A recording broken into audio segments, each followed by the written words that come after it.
Hello everyone, today I'm going to show you how to add another account on Facebook. So I will be just tap on my Facebook account simply as well and just move in the right bottom corner option is the settings simply and just scroll down. So first of all you will just have to log out your first account and simply just tap on it not now and just confirmation of your logout of your account.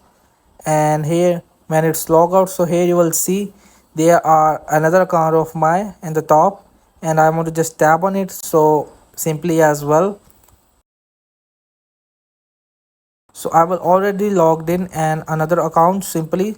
So if you don't logged in, so simply just type your email or mobile number and type your password and simply just logged in. So in this way you will just have to add another account on Facebook. So hope this video helped you. Please don't forget to like and subscribe and get notified for more videos.